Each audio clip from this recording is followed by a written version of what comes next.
say, Steve, similar to the last one, what I'm going to do is trigger the vagus nerve.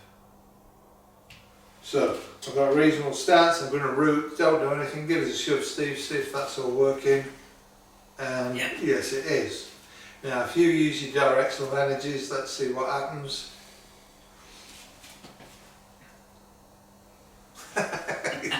Absolutely nothing at all. Absolutely nothing. Now, what you can do, and we found this with the radial nerve in the arm, which is like a coil, you can get that to interact with the energy from the heart and kicks out one of the strongest energy fields, and it comes from this technique where you hit the guy. So if you root, Steve, and you go bang like that. So we check that Steve's rooted. Silly. You think of the mechanics of this. If I'm hitting that, his stance is that way, my stance, I should move back. Yeah, but that is silly. And we worked out it's to do with the radial nerve. If you look at the radial nerve, it's like a coil.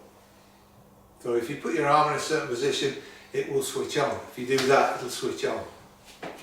But I, through intent, can put that heart from the energy to the vagus nerve, which is big cheese. So now,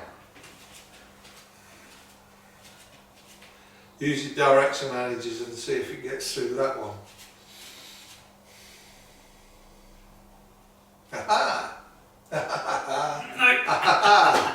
Two players above directional energy.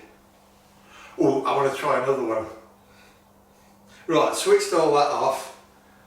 So we're back to me rooting. You using directional energies. Okay. Go. Nothing. Now I'm going to chuck it directional energies that way. Ah. So let's see what happens.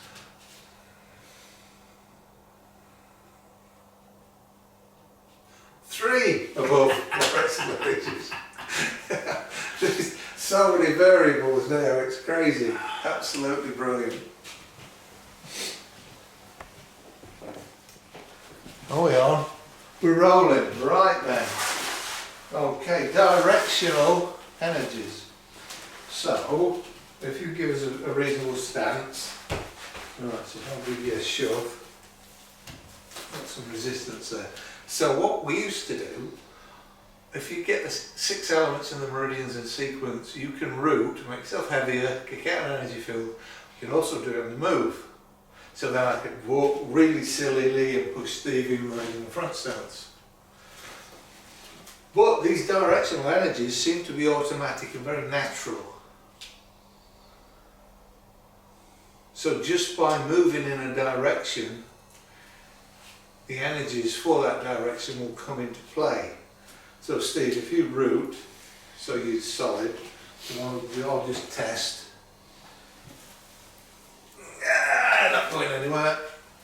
And I'm just going to walk like a little gingy steps, and maybe Steve is going to move. That's Newton's third law out the window.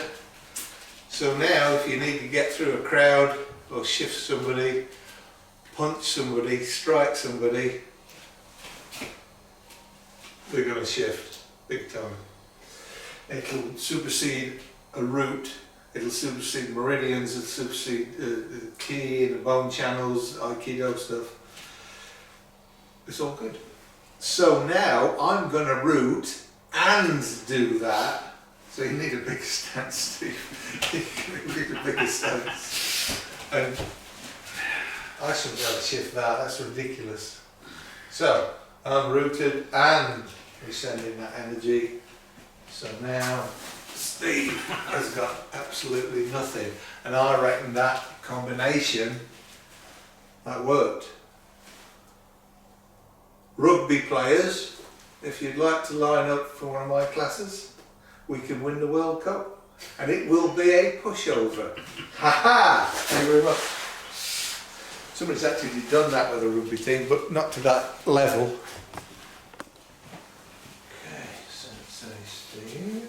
Right, directional energies, you can use your intent, send energy that way. You can send it out your hand, you can send it directly from the right lower dantian.